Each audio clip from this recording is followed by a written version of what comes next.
ஹரே கிருஷ்ணா. பக்தர்கள் எல்லாருக்கும் வணக்கம். நாம் இன்னைக்கு இருக்கிறது திருவான்மியூரில் வால்மீகி நகரில் ஹரே கிருஷ்ணா மூமெண்ட் சென்னையோடைய ஸ்ரீ கிருஷ்ணா ருக்மிணி சத்யபாமா திருக்கோவிலில் தான் இருக்கோம்.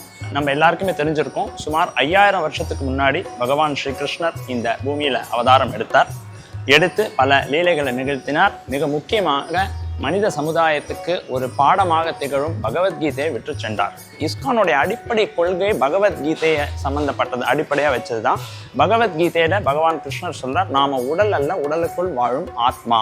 அதாவது உடல் அழிந்த பிறகும் நமக்கு ஒரு வாழ்வு இருக்கு, நமக்கு அழிவு கிடையாது அப்படிங்கிற அடிப்படை தத்துவத்தை பகவான் ஸ்ரீ கிருஷ்ணர் முன்வைக்கிறார். அப்ப நிரந்தரமான சந்தோஷம், நிரந்தரமான திருப்தி, நிரந்தரமான உறவு, நிரந்தரமான வாழ்க்கை அப்படிங்கிற விஷயத்தை பத்தின இன்ஃபர்மேஷன் நமக்கு பகவத்கீதையில கிடக்கிறது.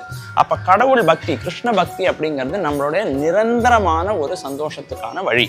நம்ம இந்த உலகத்துல ஒரு 60, 70, மிஞ்சி போனா 80 இல்லை 100 வருஷம் வாழ முடியும். அதுக்கு பிறகு என்ன ஆகும், நாம எங்க போக போறோம், உயிரோட இருக்க போறோமா, உயிரோட இருக்க போறது இல்லையா, இந்த மாதிரி வாழ்க்கையோட அடிப்படை கேள்விகளுக்கெல்லாம் பதில் இன்னைக்கு நமக்கு பகவத்கீதையிலேருந்து நாம கத்துக்கலாம்.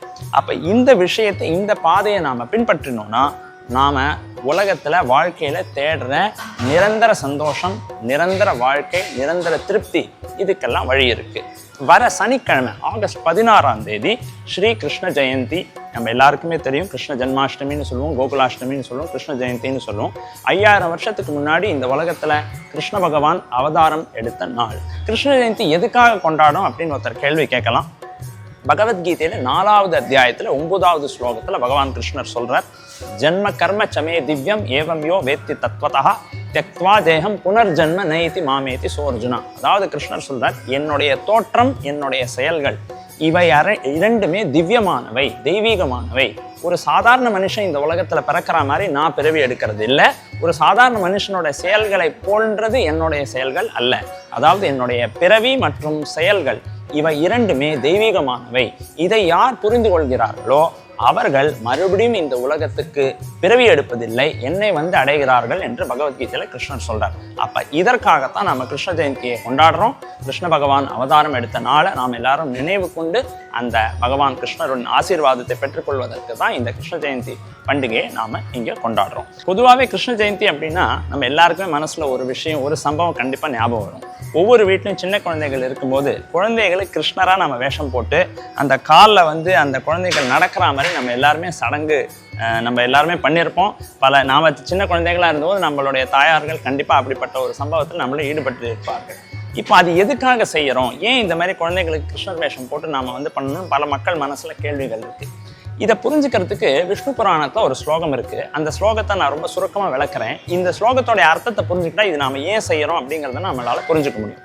விஷ்ணு புராணம் ஒரு இடத்துல சொல்கிறது, ஸ்மர்த்தவ்யோ சததம் விஷ்ணு விஸ்மர்த்தவ்யோ ந ஜாத்துச்சித் சர்வே விதி நிஷேதாக ஏதையோர் ஏவ கிங்கரஹா. அதாவது ஒவ்வொரு வினாடியும் பகவான் விஷ்ணுவை நாம் தியானிக்க வேண்டும், ஒரு வினாடி கூட பகவானை நாம் மறக்கக்கூடாது அப்படின்னு விஷ்ணு புராணம் நமக்கு போதிக்கிறது.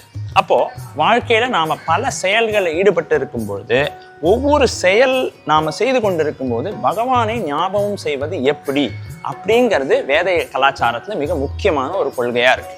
அதனால பொதுவாகவே குழந்தைகளுக்கு நல்லதா ஒரு ட்ரெஸ் போட்டு அந்த குழந்தைய அழகு பார்க்கணுங்கிற ஒரு ஆசை எல்லார் மனசுலையும் இருக்கும். அதை கிருஷ்ணரோடு இணைக்கிறது எப்படிங்கிறது ஒரு நல்ல ஒரு விஷயம். அப்படி செய்யறதுனால நாம குழந்தைகளுக்கு நல்லதா ட்ரெஸ் போட்டு அழகுபடுத்தும் போது நமக்கு பகவானோட ஞாபகம் வருது. அப்ப வேத இலக்கியம் என்ன சொல்றது, வாழ்க்கையில இருக்கிற ஒவ்வொரு கட்டத்திலையும் நான் பகவானை தியானம் பண்ணணும்.